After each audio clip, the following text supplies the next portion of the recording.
The lesson outcome for this video is, I can solve compound inequalities. Okay, so we started talking about these in the previous lesson, and now we're going to solve and graph the inequality again. But if you'll notice that this time we've got our inequality has a double inequality situation. All right, so if we kind of ignored this part over here, then we could solve that x plus 5 is less than 9 part. And if we ignored this part over here, then you could solve the part that says 2 is less than x plus 5. So that's exactly what we're going to do. We're going to treat this as two separate solving situations. All right, so I'm going to actually put a line down like I'm solving through, like we did with when this was an equal sign right here. We're going to put a line down like we did when we were solving. And I'm going to put a line down over here as well. All right, now what we're going to do is solve and get x isolated, or get x alone, the same way we normally would. So x has 5 being added to it. So the opposite of that is to subtract it. So we're going to subtract 5 right there. Now if we do that, we need to subtract 5 from this side of that inequality, and we need to subtract 5 from this side on the other side of this inequality. Okay, so now we're going to simplify. We notice that positive 5 and negative 5 cancel in the middle here, so we just have x left, and we've got our less than sign here, we've got our less than sign here, and now we're just going to do a little bit of computation. 2 minus 5 is negative 3, and then right here 9 minus 5 is 4. So here is our solution.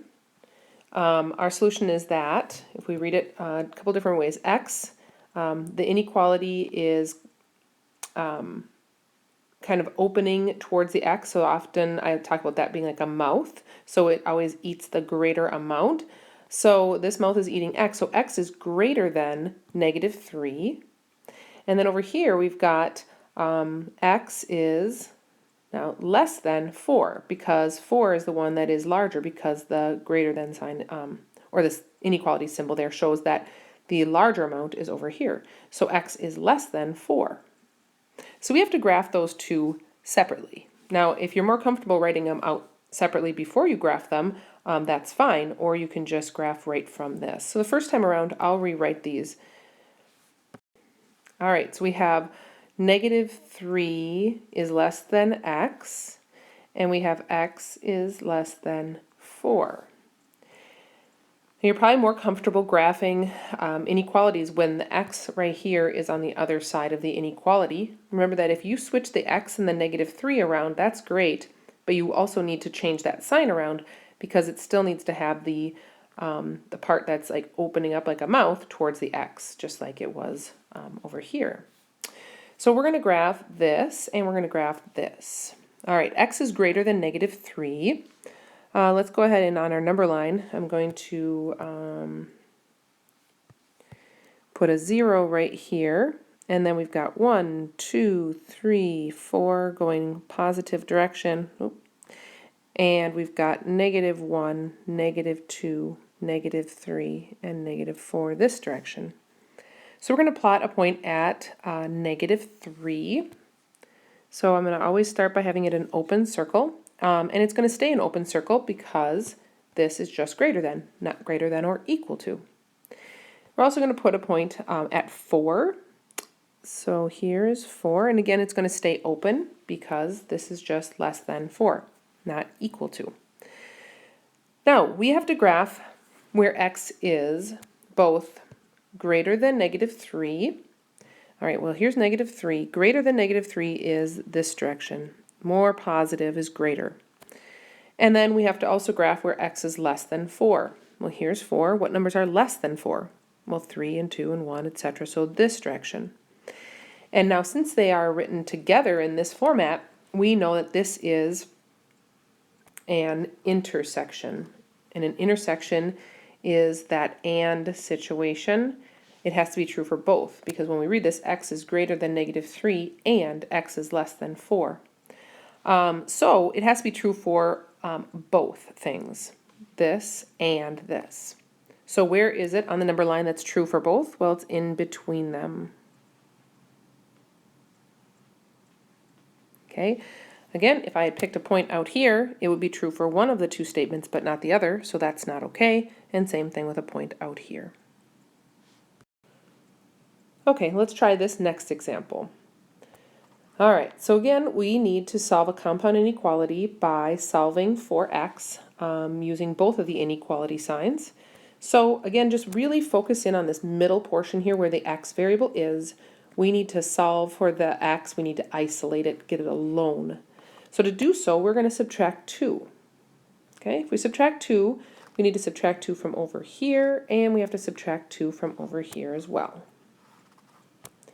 When we do that, we get negative 3 minus 2, which is negative 5, is less than or equal to, and what we have left here is negative 5x because our positive 2 and negative 2 cancel. And then we have is less than or equal to 12 minus 2, which is 10. Again, focusing on the middle, negative 5x means that x is being multiplied by negative 5, so we need to do the opposite, which is divide by negative 5. So I'm going to divide this by negative 5, which means I have to divide over here by negative 5, and I have to divide over here by negative 5. Now, important, okay? What are we doing? We're dividing by a negative, right? What do we have to remember when dividing by a negative? We need to flip the sign, right? We need to remember to flip the sign. And in this case, we have to flip the signs. Okay, there's 2 of them.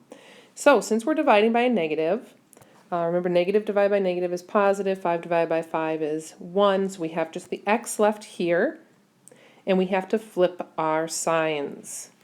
So this less than or equal to sign is going to turn into greater than or equal to, and this less than or equal to is going to turn into a greater than or equal to. I flip the sign.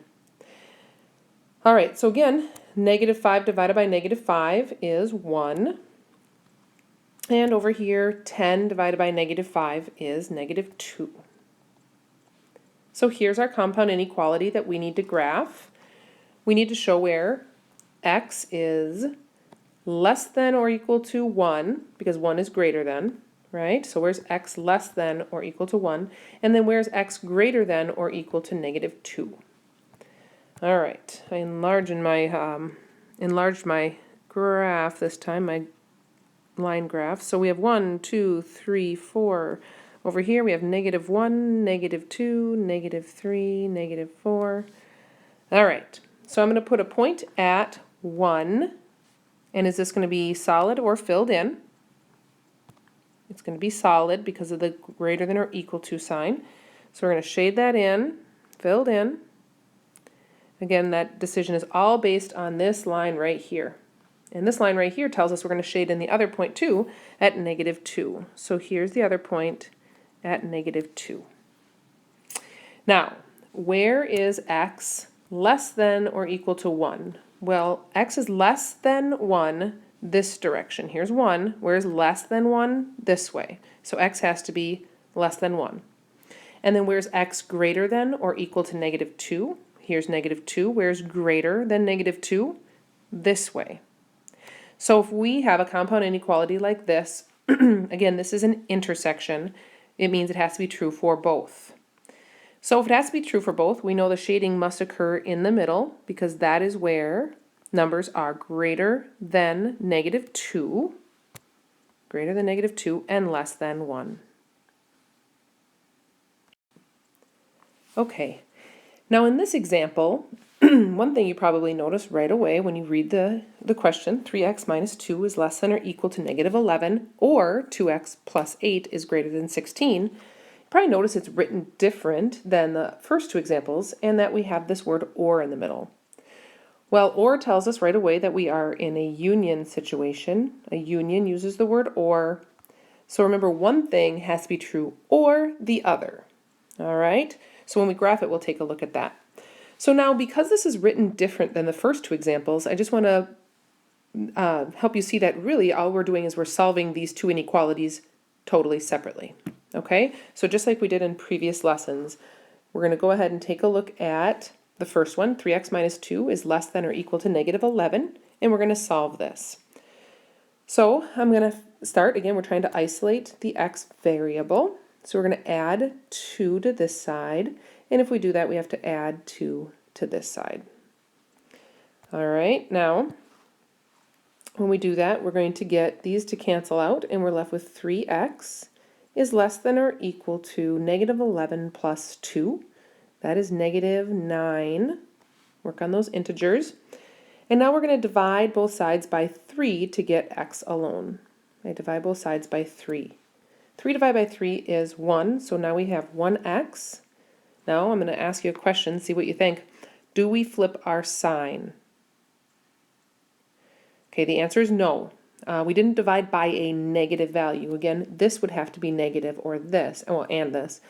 Just because this is negative doesn't mean you flip the sign. All right? So then we have x is less than or equal to negative 9 divided by 3, which is negative 3. All right, so there's our first one. Now we're going to do our second one. We're going to solve for x over here. And I'm going to start by subtracting 8 from both sides. We have the addition of 8, so we need to subtract 8. The positive 8 and the negative 8 cancel each other out. Okay, and we're left with 2x is greater than 16 minus 8, which is 8. So now we divide both sides by 2. Again, we're dividing by a positive value, so there's no flipping of the sign going on. 2 divided by 2 is 1, so we're left with 1x is greater than 4. Now we're going to keep this or word right here in our solution, and we're going to say that this is our solution right here. X is less than or equal to negative 3, or x is greater than 4. And when we go to our number line and we graph this, we're going to put a dot at negative 3, a circle at negative 3, and then do we fill that in or not? Yes, we do, because it's less than or equal to, so it can equal that value 3, so it's shaded in. And then I'm going to put my other dot at 4, and here's 4. And do I shade that one in? No, I don't, because there's no or equal to sign there. And now we have to think about where to shade. So look at them separately. The first one, x is less than or equal to negative 3. Well, less than negative 3 is this way, negative 4, negative 5, and so on. And then the second inequality is x is greater than 4. What numbers are greater than 4? Well, 5 and 6, etc. So we shade this way. There you go.